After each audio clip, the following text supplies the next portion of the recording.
안녕하세요. 저는 60대 여성입니다. 나이를 세는 것도 잊고 있었는데 벌써 60대 중후반이네요. 시간만 할 일 없이 지나 나이가 이렇게 되고 나서도 가슴에 묻어둔 아픈 이야기들은 아직도 그대로 아픕니다. 이 아픔을 그저 말없이 속으로만 삭히며 살다 보니 이렇게 시간이 흘렀네요. 정신없이 바쁘게 지낼 때는 괜찮다가도 집에 돌아와 강아지들 밥 주고 혼자 TV라도 보고 있자면 예전 생각들이 꼬리에 꼬리를 물며 머릿속을 헤집어 마음이 심란해지곤 합니다. 다시 찾아온 아침에는 더 열심히 움직이려고 하죠. 저녁에 골아떨어져 잠을 자려면 낮에 힘들다 싶을 정도로 움직이는 게 답이더라고요. 그래도 잠이 안 올 때는 일부러 이 채널을 틀고 사연들을 듣지요. 그렇게 다른 사람들의 속 이야기에 집중하다 보면 거기에 정신이 팔리다가 잠이 들곤 합니다. 저는 지방의 소도시에서 나고 자랐습니다. 부모님은 장사를 하셨는데 그렇게 어렵지도 그렇다고 넉넉하지도 않게 사시던 분들이었습니다. 그래서 저희 세남매는 밥은 굶지는 않고 컸지만 또 하고 싶은 것을 다 누리며 크지는 못했죠.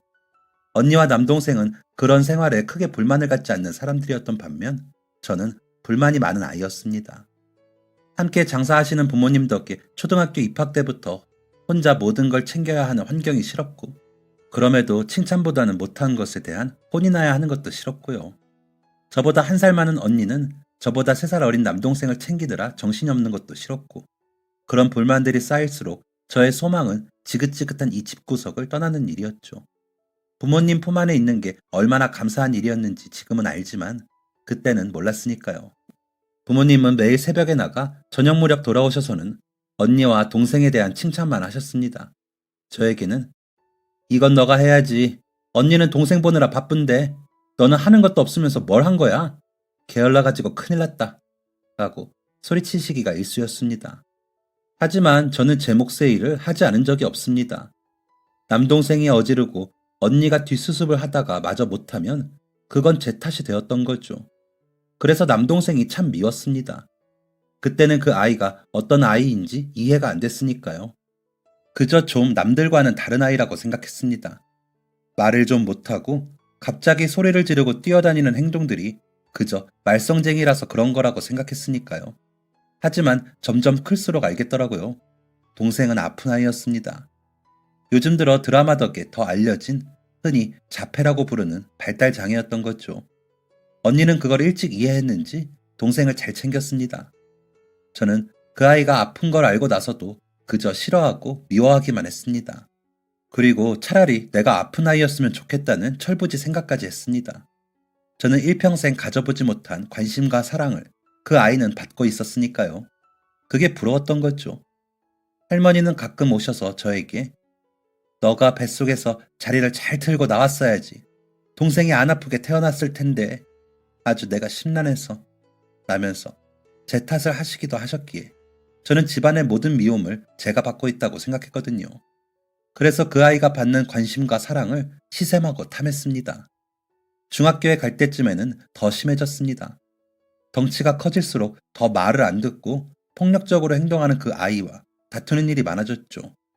야, 김지석, 너 가만히 안 있어? 이게 어디서 지멋대로야, 병신 같은 게. 라고 소리치기도 했고요. 그럼 언니는 야, 김지희, 너는 애한테 좋게 말해도 될 걸 왜 소리 질러? 너 없을 땐 지석이 이렇게 하지도 않아. 너는 애랑 똑같이 구냐? 그리고 병신 소리 하지 마. 안 그래도 아픈 애한테. 라며 제게 타박을 놓곤 했습니다. 그러면 저는 지지 않고 언니나 해. 난 관심 없어. 차라리 태어나질 말지. 괜히 태어나서는. 이라고 답을 하고는 했는데 그럴 때마다 언니는 저를 때리곤 했습니다. 동생에 대해 다른 사람들이 아무리 안 좋게 이야기해도 누나가 돼서는 그런 말을 하면 되냐면서요. 그럼 저는 또 악다구니를 쓰며 언니에게 언니도 싫고 쟤도 싫고 엄마 아버지도 다 싫어. 진짜 이놈의 집구석 나가버릴 거야. 대들고는 동네 친구네 집에 가 자고 다음날 아침에 집에 들어가곤 했습니다. 동생은 그 사이에서 귀를 막고 소리를 치고는 했고요. 고등학교에 갈 때쯤에는 저는 집에서는 말을 하지 않는 아이가 되었습니다. 언니는 여전히 동생들을 챙기느라 정신이 없었고 부모님은 일하시느라 정신이 없었죠. 달라진 점이 있다면 엄마가 일을 가시지 않고 동생을 하루 종일 돌보셨다는 점입니다. 언니는 공부를 잘했는데도 상고를 갔습니다. 취직해서 돈 벌어 동생 병원에 데려간다고요. 저는 원래 공부하는 연이 없어 언니와 같은 상고를 갔습니다. 동생은 받아주는 학교가 없으니 그냥 집에 있었고, 동생을 혼자 둘 수 없던 엄마는 일을 못 가게 되신 거죠. 엄마가 하루 종일 동생을 돌보느라 하지 못한 집안일은 언니의 차지였습니다. 빨래, 청소, 밥까지 언니는 척척 해냈죠. 동생은 그런 언니가 좋은지 곁을 졸졸 따라다니면서 누나 학교 안 가? 하고 묻고는 했습니다. 저보고는 야! 라고만 하면서요. 식구들이 날 무시하니 저것도 날 무시한다는 생각에 동생의 그 야! 소리가 너무 듣기 싫어 이를 악물고 엄마에게 들리지 않을 정도로 너 한 번만 야라고 해. 아주 그냥 가만 안 둘 줄 알아? 라고 으르렁거렸죠. 언니는 그러면 저에게 눈을 흘기고는 지석아, 누나랑 산책 갈까? 대신 뛰지 말고 손잡고 얌전히 가는 거야. 알았지? 약속! 이라며 데리고 나가곤 했습니다. 동생은 언니의 말은 잘 들었지만 다른 가족과는 통제가 거의 되지 않아 동생 산책 담당은 언니였거든요. 그 사이에 엄마가 쉬시기도 했고요. 2, 30분 남짓의 시간이었지만 그동안 좀 누우시기도 하고 씻기도 하셨습니다. 잘 때는 엄마는 동생 발목과 엄마 발목을 묶고 주무셨는데 동생이 뒤척거릴 때마다 잠이 깨서 잘 못 주무신다고 하시곤 하셨거든요. 아마 유일한 쉬는 시간이 그때셨을 겁니다. 언니가 고등학교 졸업을 하고 취직을 하고 나니 여기저기서 언니에게 중매를 서겠다는 중매쟁이들과 이웃들의 발걸음이 이어졌습니다. 그러다 아버지가 한 자리가 너무 마음에 드셨는지 언니에게 나가서 사람만 보고 오라며 언니를 선자리에 내보내셨죠. 얼른 차만 마시고 오겠다던 언니는 저녁이 되도록 오지 않더라고요. 동생은 그런 언니를 기다렸고요. 엄마를 조르며 언니 찾으러 가자고 수선을 피우는데 그 모습이 너무 보기 싫었습니다. 문득 언니가 시집이라도 가버리면 언니를 대신해 제가 언니가 했던 모든 일들을 해야 할지도 모른다는 생각이 들어 심보가 꼬이기도 했고요. 그래서 김지석, 너 이제 큰일 났다. 너희 누나 남자 만나러 가서 안 오는 거 보니까 너 보기 싫어서 도망갔나 보다. 이제 너희 누나 안 와. 라며 약을 올렸습니다. 엄마가 잠깐 화장실을 가신 사이에 약만 올리고 울면 저는 제 방으로 쏙 들어가 버릴 생각으로 그런 거였는데 동생은 생각보다 더 크게 반응을 보이며 소리를 지르고 발을 동동 구르며 난리법석을 떨었습니다. 동생이 그런 모습을 보이는 게 하루 이틀의 일은 아니었지만 그날은 유난히 심했습니다. 그러다 아버지가 대문을 열고 들어오시는데 아버지를 밀고 대문 밖으로 뛰어나가 버리더라고요. 화장실에서 나오신 엄마는 동생이 나가는 모습만 보시고 헐레벌떡 따라 나가셨고 아버지는 저에게 왜 저래? 너 뭐 했어? 라며 소리를 치시다가 엄마를 따라 뛰어가셨습니다. 저는 별 생각 없이 다들 유난이라고 생각했습니다. 그리곤 금방 잡혀 들어오겠지 하는 마음에 안으로 들어가려는 순간 골목 끝에서 엄마가 소리 지르며 우는 소리가 마당까지 들려왔습니다. 무슨 일인가 싶어 달려나가 보니 동생은 바닥에 피를 흘리며 누워있었고 엄마는 그런 동생을 끌어안고 울고 계셨습니다. 아버지는 안 보이셨고요. 이게 무슨 일인가 싶어 멍하니 그 모습을 보고 있는데 아버지가 어디선가 오셔서는 지석아! 지석아! 라며 동생의 이름을 부르셨습니다. 동생은 눈을 뜨지 못하고 있었고요. 구급차가 와서는 동생과 엄마, 아버지를 싣고 가는데도 저는 멍하니 보고만 있었습니다. 바닥에 핏자국만 바라보면서요.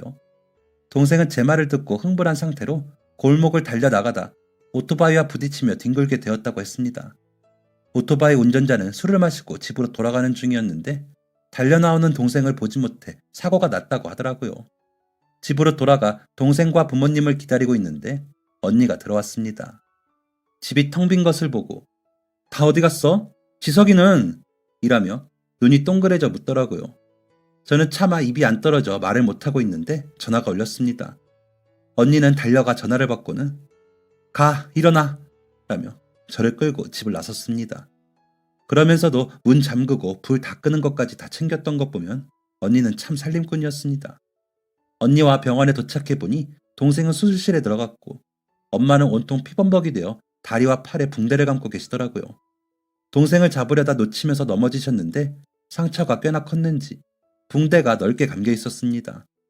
아버지는 저를 보자마자 너 지석이한테 뭐라고 했어? 라며 사납게 물으셨습니다.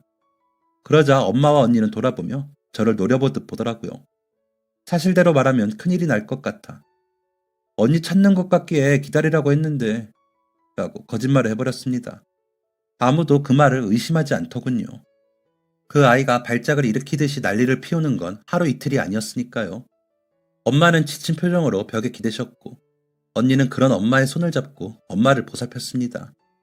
아버지는 담배를 피우러 병원 밖으로 나갔다 들어오시기를 여러 번 반복했고요.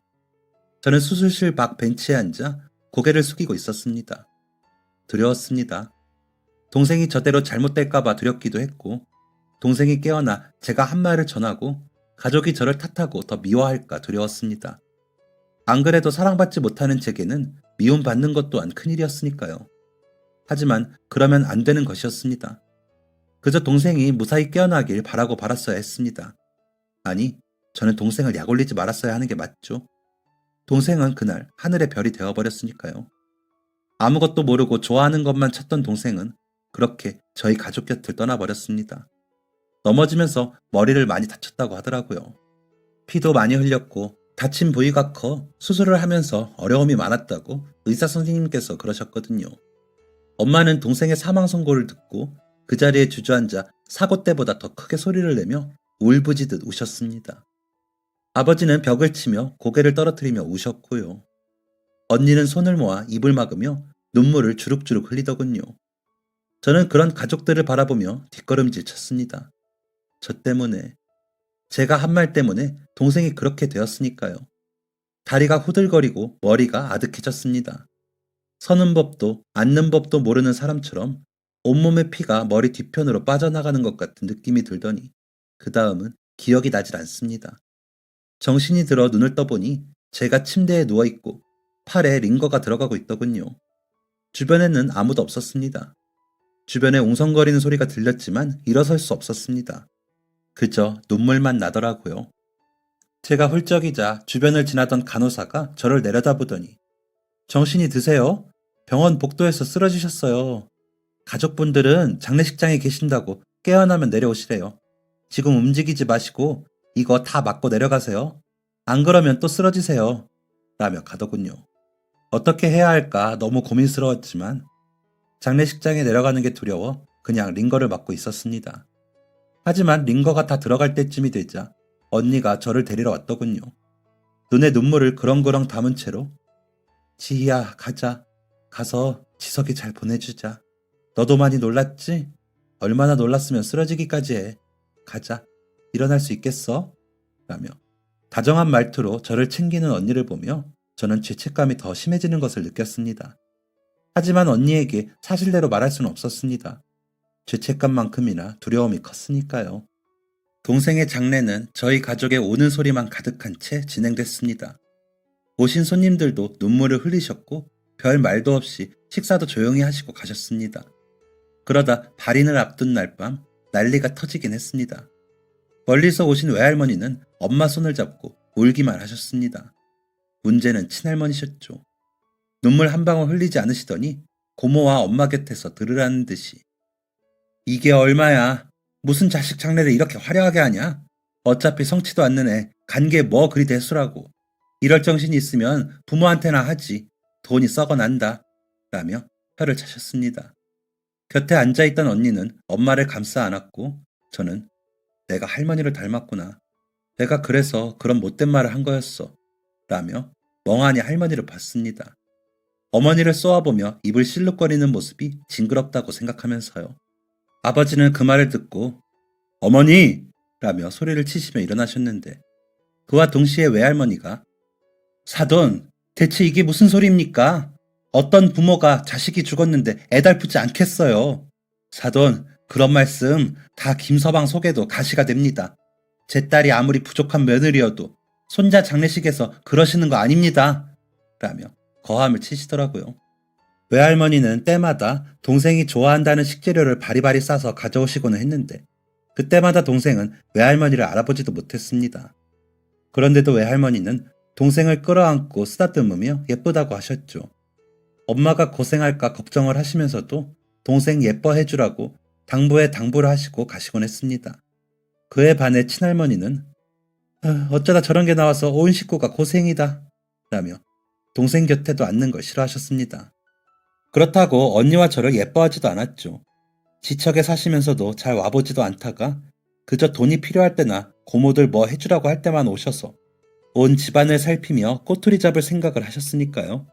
목적은 단 하나, 엄마를 조금이라도 힘들게 하시는 거였습니다. 그 덕에 친할머니가 다녀가신 날에는 엄마는 마당 한편에 물을 떠넣고 기도를 하며 우셨습니다. 아버지는 그런 엄마의 뒷모습을 보며 담배만 피우셨고요. 그래서 친할머니를 참 미워했는데 그 얼굴에서 제 모습이 보이고 나니 죄책감은 더 커졌습니다. 그만큼 두려움도 커졌고요. 동생에게 사과하고 싶어도 동생은 더 이상 들을 수 없으니 사과할 수도 없다는 생각에 마음은 더 괴로웠습니다. 친할머니는 소리치는 외할머니에게 사돈, 아무리 그래도 지나치시네요. 뭐 그런다고 죽은 애가 살아옵니까? 산 사람은 살아야죠. 이렇게 장래만 대단하게 한다고 되나요? 라며 더 크게 소리쳤습니다.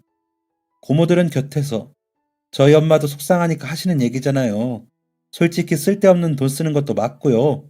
라며 친할머니 편을 들며 나서더군요. 그러자 아버지는 막내 고모의 뺨을 치더니 나가!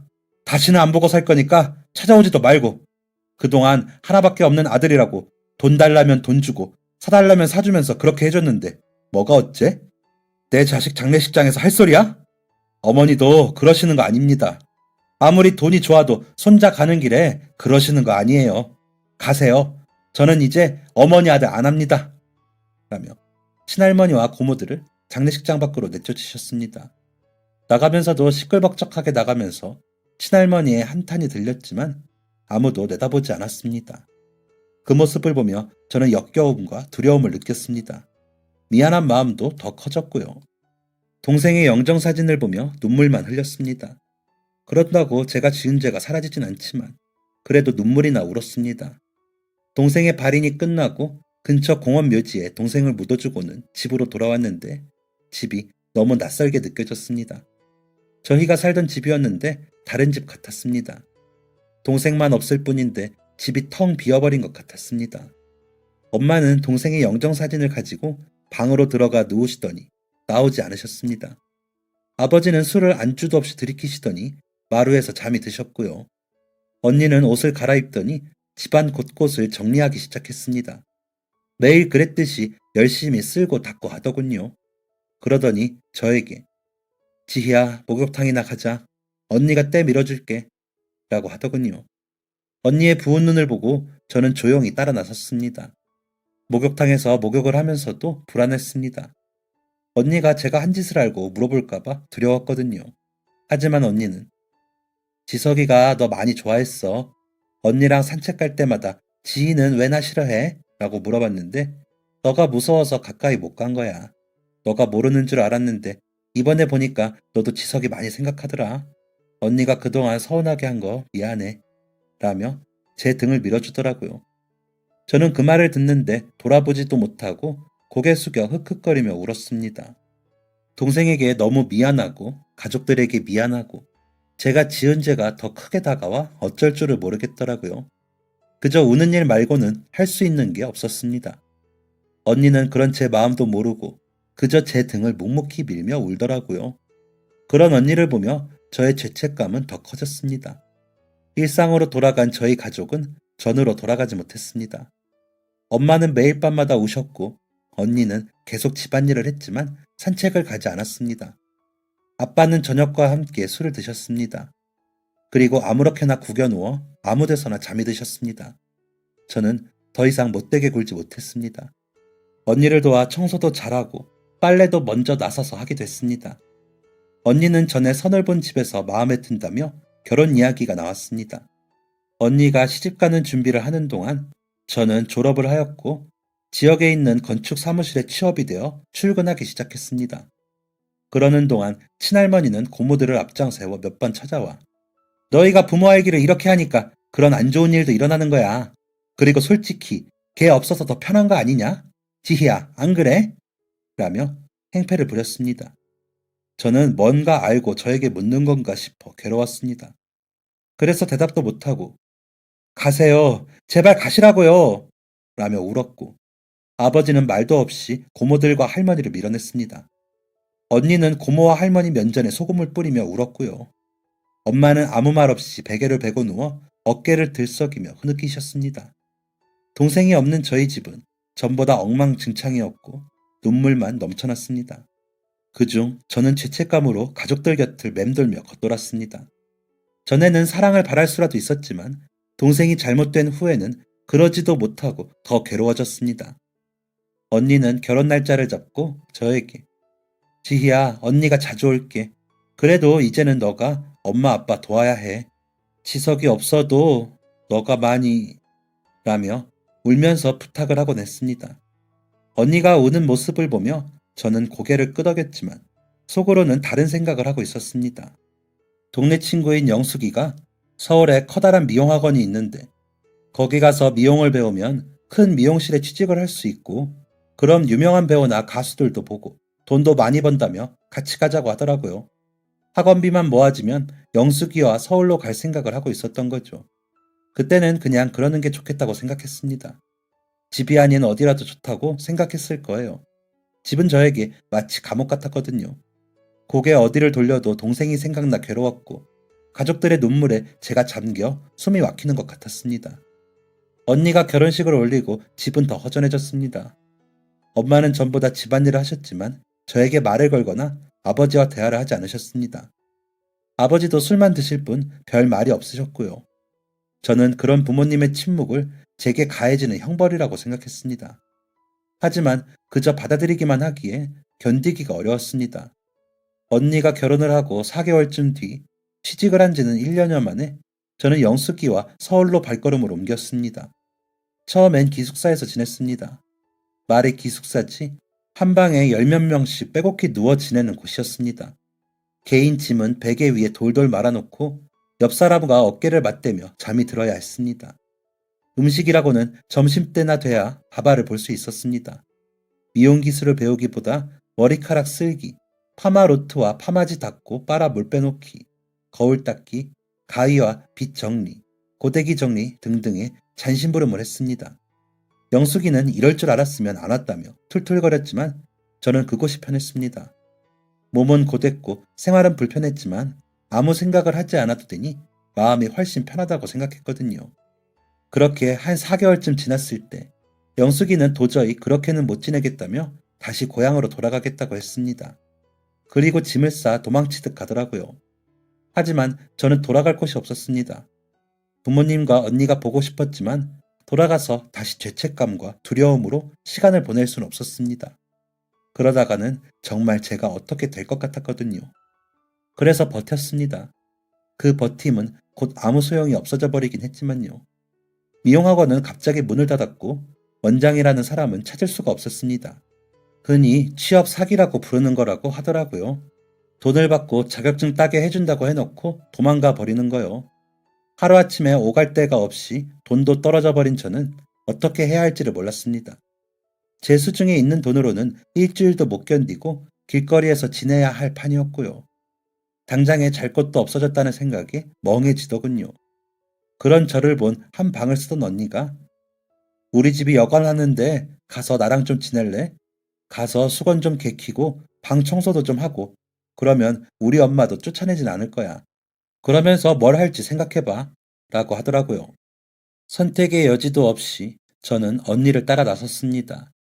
언니의 말대로 여관의 각종 잡일을 도맡아 하며 언니 부모님 눈치를 보긴 해야 했지만 지내기는 나쁘지 않았습니다. 밥과 반찬도 주셨고 마음 놓고 씻을 곳도 있었고요. 한 달 정도만 지낼 생각으로 간 그곳에서 저는 8개월을 지냈습니다.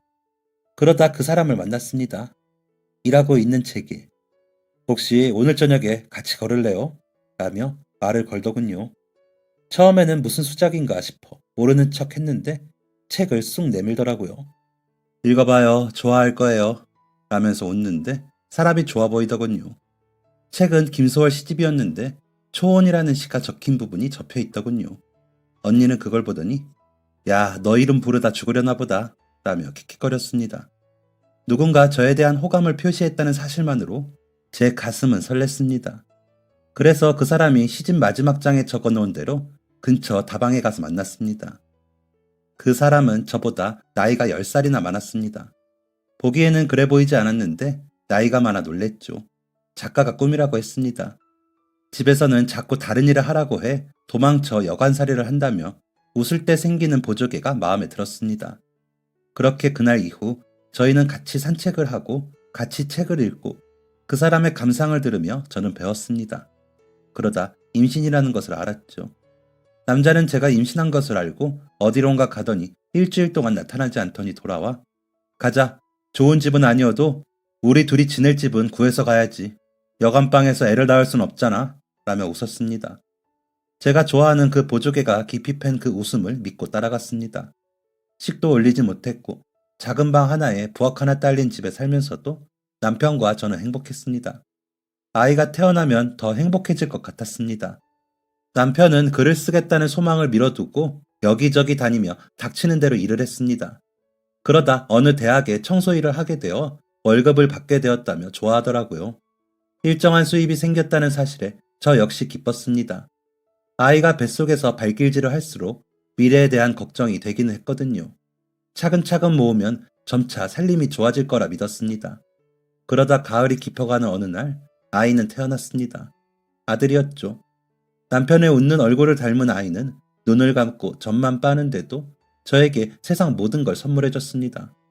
남편은 현석이라는 이름을 지어줬습니다. 눈썹과 속눈썹이 이어지는 눈가에 뽀뽀를 해대며 이 아이를 위해서는 뭐든 할 수 있다고 생각했습니다. 너무 귀하고 예뻤습니다. 남편도 저와 같은 생각이었는지 퇴근에 돌아오면 피곤한데도 아이 곁을 떠나지 못했습니다. 그러면서 아이를 관찰한 일기를 쓰기 시작하더군요. 아이가 100일이 지났을 무렵 시부모님의 산소를 찾아뵈었습니다. 남편이 중학교 때쯤 두 분 다 돌아가셨다면서 남편은 나는 오래 살 거야. 우리 현석이 절대 부모 없이 자라게 안 해. 라며 눈물을 짓더군요. 남편의 그런 모습을 보고 부모님이 그립고 언니 생각이 났지만 저는 연락도 하지 못했습니다. 제가 이렇게 행복해도 되나 싶을 정도로 미안했거든요. 남편은 찾아뵙자고 했지만 저는 그럴 때마다 가족들이랑 사이가 안 좋아요. 아마 가도 반가워도 안 할 거야. 현석이 더 크면 그때나 가요. 라며 둘러댔습니다. 아이는 쑥쑥 잘 컸습니다. 골목에서 또래 아이들 중에 꼭 대장 노릇을 했고 6살이 되었을 때는 혼자서 책을 읽고 책에 대해 설명하며 즐거워했습니다.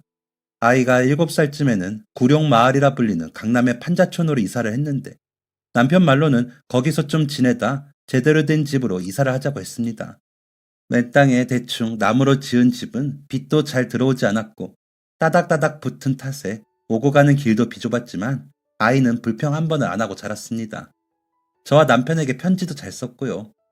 남편은 전보다 바빠졌지만 전보다 수입이 일정치 않았습니다. 집에도 잘 들어오지 않는 날들이 이어졌죠. 무슨 일인가 싶어 궁금했지만 남편은 웃으며 별일 아니야. 미안해. 내가 나중에 다 설명할게. 현석이랑 조금만 기다려. 미안해. 라더니 아끼던 책까지 다 팔더라고요. 남편의 그런 모습을 보며 두려워졌습니다. 남편과 저만 있다면 괜찮은데 아이까지 있으니 살고 있는 것조차 사라질까봐 두렵더라고요. 그래서 동네 아주머니들과 인형 공장에 가 검수도 하고 눈도 붙이고 실밥도 뜯는 일을 했습니다. 그래야 아이를 굶기지 않을 수 있으니까요. 아이는 제가 집에 없는 상황에서도 잘 지냈습니다. 챙겨놓고 가는 간식도 잘 챙겨 먹고 숙제도 잘했습니다. 학교에 들어가서 아이는 다 100점이었습니다. 뭘 해준 적도 없는데 아이는 척척 100점을 받아오곤 했습니다. 학교가 멀어 비가 오던 눈이 오던 근 1시간을 걸어가야 했는데도 아이는 씩씩하게 학교를 다녔습니다. 저는 그저 감사하는 마음으로 아이를 바라봤습니다. 남편은 다시 퇴근도 빨리 하고 아이와 시간을 보내주었습니다. 같이 일하는 사람들끼리 개를 했는데 개주가 그 돈을 가지고 도망을 가 그걸 잡느라 한동안 쫓아다녔다고 하더라고요. 결국 잡지는 못했고 포기했다며 미안하다고 눈물을 흘리고 남편을 보며 마음이 아팠습니다. 돈도 돈인데 마음고생을 하느라 부쩍 말라버린 남편이 안쓰러웠거든요. 남편이 아이 공부를 봐주니 아이는 더 열심히 공부했습니다. 그러다 중학교에 들어갈 때 성적이 전교 1등이라 학생 대표 선서를 한다며 설레어하기도 했습니다. 저는 뒤돌아 눈물을 닦았습니다. 이렇게 행복해도 되나 싶었거든요. 남편은 그런 아이에게 상으로 뭘 받고 싶냐고 물었습니다. 그랬더니 엄마랑 아빠랑 가까운 곳이라도 여행 가고 싶어요. 낚시도 배우고 싶고 라고 답하더라고요. 생각해보니 우리 가족이 나들이도 안 가봤더라고요. 남편은 쉬는 날 가까운 한강변에 낚시를 가자며 아이에게 이번에는 한강 가서 낚시해보고 다음에는 저수지 낚시터 같은 곳으로 가서 하루 자고 오자 라고 했습니다. 아이는 그 또한 만족했는지 좋아했습니다. 저는 가서 먹을 도시락을 준비하며 같이 좋아했습니다. 그런데 공장에서 급히 연락이 와 일당을 3배 준다며 일을 해달라고 하더라고요. 아이 교복에 운동화에 지출이 컸던 터라 저는 그 제안을 뿌리칠 수가 없었습니다. 그래서 아이에게 현서가 엄마는 이번에 못 갈 것 같아. 공장에 일이 생겨서 출근해야 할 것 같아. 어쩌지? 다음에 갈 때는 엄마가 꼭 같이 갈게. 대신 도시락은 맛있게 싸줄게. 라며 사정을 해야 했습니다. 아이는 서운해했지만 엄마도 가고 싶으신데 못 가시는 거니까 괜찮아요. 라며 애써 웃어줬습니다. 그런 아이를 끌어안고 울고 빨고 여기저기 뽀뽀를 해가며 미안한 마음을 표현했습니다. 아침 일찍 아이와 남편은 도시락을 가지고 집을 나섰고 저는 공장으로 향했습니다. 일을 하면서도 아이의 얼굴이 눈에 밟혀 집중을 못하고 실수가 나 오늘따라 왜 이럴까 하며 어색하게 웃었습니다. 그 당시 삐삐가 연락수단이었던 때였는데 정신이 없는 와중에 자꾸 삐삐가 울려 공장 전화로 메시지를 들었습니다. 경찰이었고 도시락 가방에 제가 적어놓은 제 삐삐 번호를 보고 연락을 했다며 병원인데 오셔야 할 것 같다는 메시지였습니다. 무슨 소리인가 싶어 바로 뛰어나가 병원으로 향했습니다. 도착해보니 경찰이 저를 영안실로 안내하더군요. 그곳에는 아침에 웃으며 나간 남편과 아들이 나란히 누워 있었습니다. 저는 소리도 내지 못하고 놀라 경찰을 봤습니다. 목격자들 말이 아드님이 낚싯대를 던지다가 발을 헛디뎠는지 물에 빠졌는데 남편분이 아이를 따라 물에 뛰어드신 모양이에요. 주변에서 건지려고 했지만 둘 다 허우적거리다 물을 많이 먹고 라고 하는데 제 정신이 아득해졌습니다. 정신을 차려보니 응급실이었습니다. 순간 저는 동생이 사고를 당한 그날과 헷갈려 엄마와 언니를 찾았습니다. 남편과 아이를 만난 건 그저 꿈이라고 생각이 들었거든요. 하지만 점점 괴로움과 고통이 저를 덮치며 아이와 남편의 사고가 현실임을 깨달았습니다. 제가 엉엉 소리를 내며 울자 의사가 와 진정제를 놓았고 저는 다시 잠이 들었습니다. 다시 눈을 뜨고 일어나 다시 영안실로 가 남편과 아이를 다시 보여달라고 난리를 쳤습니다. 보낼 수 없는 두 사람을 한 번에 잃은 저는 다시 한번 확인하고 싶었습니다. 마치 잠이 든 것처럼 누운 두 사람을 보며 저는 울었습니다. 목이 쉬고 목소리가 나오지 않을 만큼 악을 쓰며 울었습니다. 울다 보니 제가 동생에게 지은 죄를 이렇게 돌려받는다는 생각이 들더군요. 남편과 아이의 장례를 치르며 저는 여러 번 실신을 했습니다. 엄마가 동생 장례식장에서 그랬던 것처럼요. 이웃들과 아이 학교 친구들, 남편 직장 동료들은 그런 저를 위로했지만 제게 와닿진 않더군요. 모든 게 꿈결처럼 지나갔습니다. 발인이 끝나고 아이와 남편을 둘 다 화장을 해 가장 가까운 바다에 가 뿌려줬습니다. 여행을 가고 싶다며 바다를 직접 보는 건 어떤 느낌일지 궁금하다던 아이의 말이 생각났거든요. 남편이 썼던 바다라는 시도 기억이 났고요. 바다에 두 사람을 흘려보내며 다음 생에는 나처럼 죄 많은 사람을 만나지 말라고 했습니다. 내가 죄가 커 미안하다며 빌었습니다. 그렇게 남편과 아이를 보내고 해가 지고 별이 뜰 때까지 그 자리를 벗어나지 못했습니다. 저도 같이 따라갈까 하는 생각도 했지만 머릿속에 떠올랐습니다. 지금이라도 가족들에게 사실대로 말하고 용서를 구해야 한다고요. 동생에게 내가 그런 못된 말을 해서 동생이 사고가 난 거라고 말하고 용서를 빌어야 했습니다. 바로 터미널로 가 고향으로 가는 버스를 탔습니다. 가는 내내 아이 생각과 남편 생각에 눈물을 흘리다 잠이 들었습니다. 기척에 놀라 눈을 뜨니 사람들이 내리고 있더군요. 고향 터미널은 제가 고향을 떠날 때와 달라진 것이 없었습니다. 거의 20년 가까운 시간이 흘렀는데 냄새마저도 그대로더라고요. 새벽이라 집까지 가는 버스가 아직 다니지 않아 집으로 걸어가는 동안 동이 텄습니다. 동생이 사고가 났던 골목 입구에 다다르자 몸이 부르르 떨리며 두려움이 저를 덮쳐왔습니다. 천천히 걸으며 골목에 들어서자 친정집 문이 보였습니다. 한 걸음 한 걸음 마음속에서 울컥하니 올라오는 것을 겨우 진정시키며 다가갔습니다. 담벼락에서 안을 들여다보니 엄마가 마당을 쓸고 계시는 게 보였습니다. 제가 엄마라고 부르자 엄마는 들고 있던 빗자루를 던지고 문을 열고 달려 나오시더군요. 저를 안으며 지희야 하시는데 엄마는 많이 늙으셨더라고요. 저는 아무 말도 못하고 그저 울었습니다. 상복을 입고 있는 저를 보고 이게 무슨 일이냐며 엄마는 놀라신 눈치고요. 그렇게 한동안 아무런 말도 못하고 울기만 하던 저는 갑자기 몰려오는 피로감에 잠이 들었습니다. 아무 꿈도 꾸지 않고 아무렇게나 구겨지듯 잠이 든 저는 꽤 오래 잤던 것 같습니다.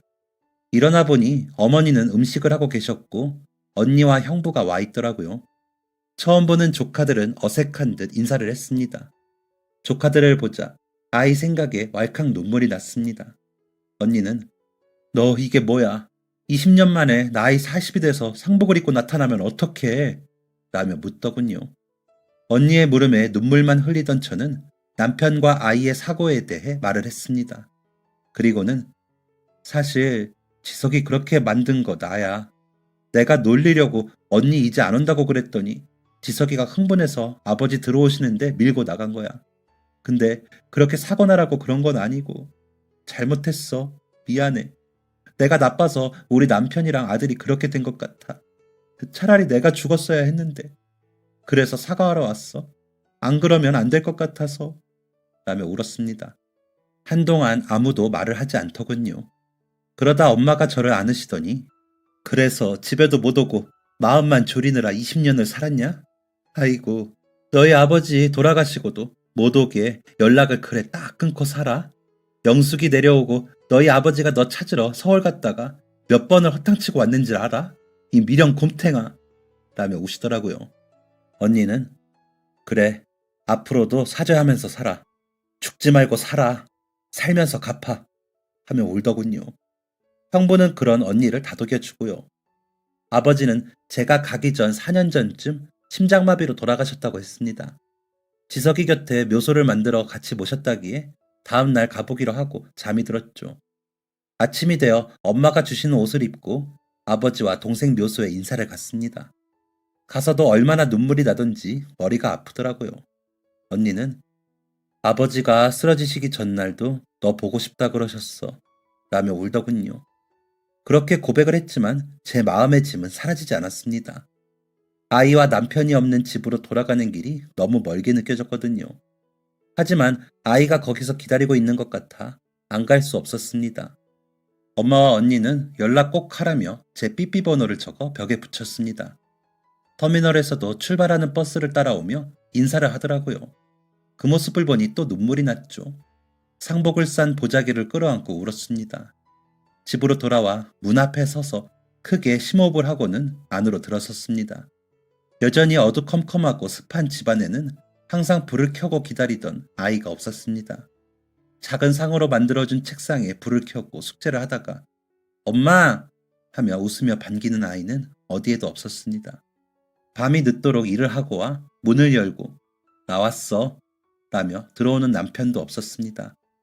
그러다 날이 샜고 햇볕이 드는 것을 보고서야 잠이 들었습니다. 잠에서 깨니 어스름한 노을빛이 들어오고 있더군요.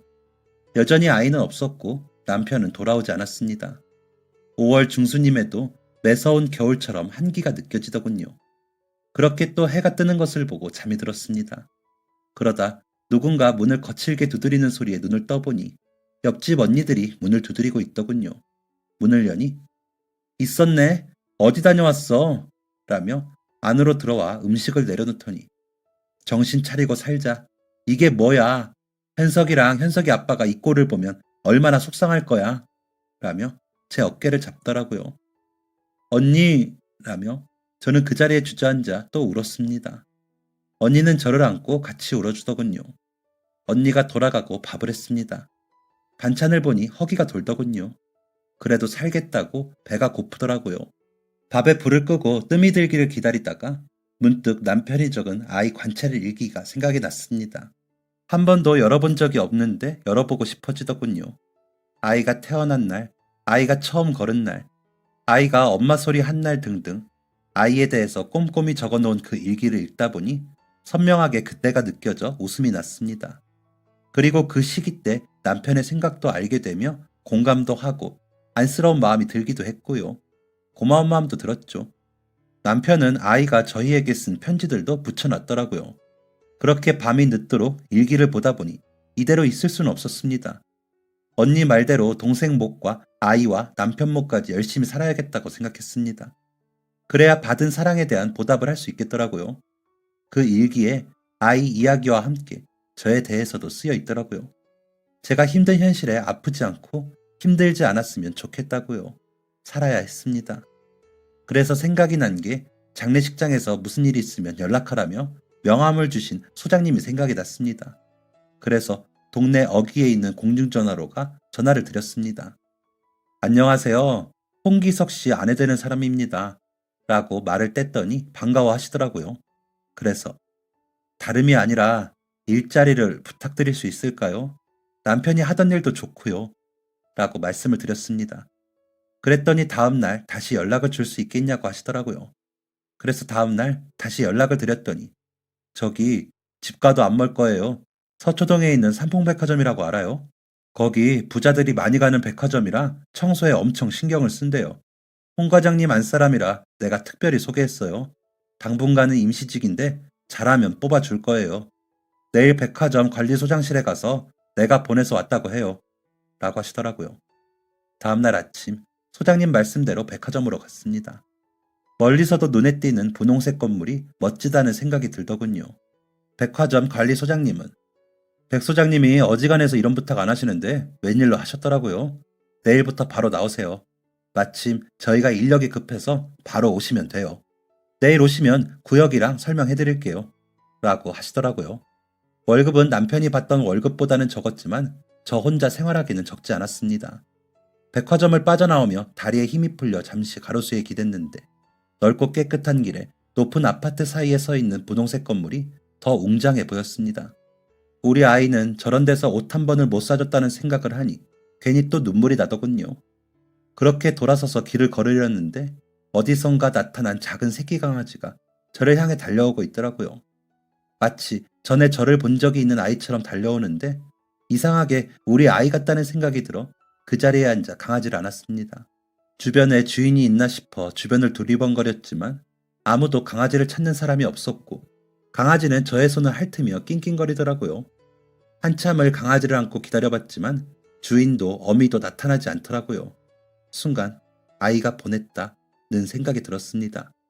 아마 어디엔가 의지를 하고 싶으니 괜히 생긴 생각이겠죠. 하지만 우연치고는 너무 절묘해서 강아지를 집으로 데리고 가야겠다는 생각이 들더라고요. 이제 막 여름이 시작한 6월에 강아지를 안고 집으로 향해 걸으며 땀이 나긴 했지만 저만 바라보는 강아지를 보니 아이를 처음 안았을 때처럼 마음이 몽글몽글해졌습니다. 집까지 걷는 동안 강아지는 제 품에서 잠이 들었고요. 다음날 아침 출근을 하며 어제 걸으면서 들려 산 강아지 밥이랑 배변 패드를 깔아놓고 방문 단도리를 하고 강아지에게 인사를 하고 출근을 했습니다. 도착해보니 옷을 갈아입으라고 주셨고 1층 로비와 화장실을 담당이라며 알려주셨습니다. 일을 하면서도 집에 있는 강아지가 신경 쓰여 손이 빨라졌습니다. 아이가 기다리는 집에 빨리 가야 하는 것처럼요.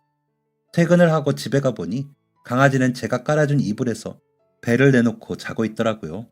제가 온 줄도 모르고 자다가 눈을 뜨더니 팔짝팔짝 뛰면서 좋아했습니다. 제 무릎에 앉고 발가락과 손가락도 물어가며 한참을 놀더라고요. 그런 강아지를 보면 아무 생각 없이 웃었습니다. 웃고 나서도 제가 놀라 입을 막을 정도로요. 그렇게 강아지를 점점 제 자식처럼 여기며 살게 되었습니다. 강아지는 점점 살이 찌며 더 귀여워졌습니다.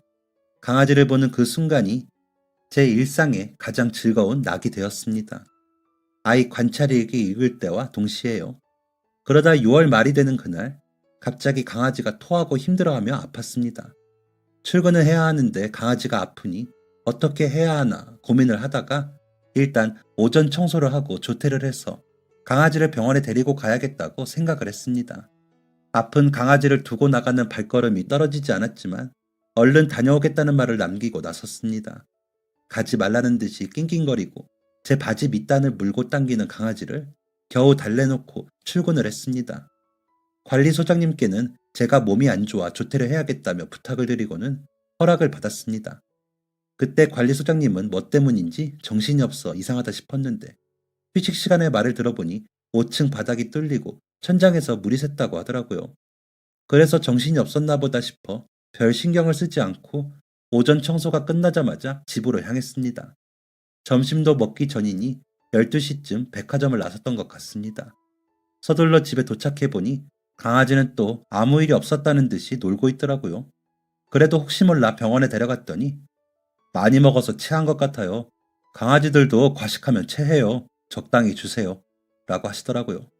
다행이다 싶어 집으로 향해서 강아지와 장난감으로 놀아주며 저녁 시간까지 누워있는데 삐삐 소리가 들렸습니다. 파리파리파리파리라고 찍힌 걸로 보아 급한 연락인 것 같아 공중전화 박스에 가 들어보니 남편과 일하시던 소장님이셨습니다. 재수씨 괜찮아요? 내가 거길 소개해줘가지고 이 메시지 들으면 전화 좀 줘요. 라고 하시기에 무슨 일인가 싶어 지갑 속의 명함을 보고 연락을 드렸습니다. 저 홍기석 씨 아내예요. 무슨 일 났어요? 라고 여쭤보니 괜찮아요? 살았어요? 아휴 다행이에요. 백화점이 무너졌다 그래서 라고 하시는 겁니다. 백화점이 왜 무너져요? 그 큰 게 라고 하면서도 얼마 전 다리가 무너진 사고가 생각이 나며 소름이 돋더라고요. 전화를 끊고 가게로 갔더니 뉴스를 보고 계시기에 보는데 정말로 백화점이 산산조각이나 무너졌더라고요. 집으로 돌아와 저를 보며 꼬리를 치는 강아지를 보는데 얘가 날 살렸구나 싶었습니다. 같이 일하던 동료들과 직원들, 손님들이 너무 많이 돌아가셨고 생존자들이 발견됐다는 뉴스를 접할 때마다 저는 강아지에게 감사하게 되었습니다. 그래서 강아지를 위해 사는 삶이 내가 살 수 있는 길이겠구나 싶은 마음이 들더라고요. 그래서 그때부터 봉사도 나가고 후원도 하며 지내고 있습니다. 그때 그 강아지는 7년 전 먼저 갔지만 다른 아이들도 돌보고 있고요. 이 녀석들 아니면 제가 이 나이에 혼자 무슨 재미로 사나 싶습니다. 그 후로는 미용 기술을 배워 지금 작은 미용실을 하고 있는데 애견 미용 자격증도 땄거든요. 그래서 곧 애견 미용실을 열까 고민 중이기도 합니다. 아이와 남편 기억 때문에 구룡마을을 떠나지 않으려고 했는데 강아지들 때문에 떠나 지금은 영등포에 살고 있거든요. 옥탑에 지내며 강아지 3마리와 사는데 조금 더 가지려고 하지 않고 다 도움이 필요한 강아지들에게 나누며 살고 있습니다. 앞으로도 그럴 거고요. 고마운 생명이니까요. 저는 앞서 말씀드린 대로 죄가 커 잃은 것이 많습니다. 이 사연을 듣는 여러분들은 마음으로, 입으로 저처럼 죄를 짓지 마세요. 알고 보면 사랑은 가까이에 있더라고요. 저는 죽을 때까지 강아지들을 위해 살며 제 죄를 사랑으로 채워보려 합니다. 여러분들은 곁에 있는 가족들과 사랑을 채우시기 바랍니다. 그래야 행복해요. 아셨죠? 저희 언니 보니까 그렇더라고요. 다들 복 받으며 행복하시길 기원하겠습니다. 지금까지 사연 들어주셔서 감사합니다. 사연이 재밌으셨다면 구독과 좋아요를 눌러주세요. 감사합니다. 안녕히 계세요.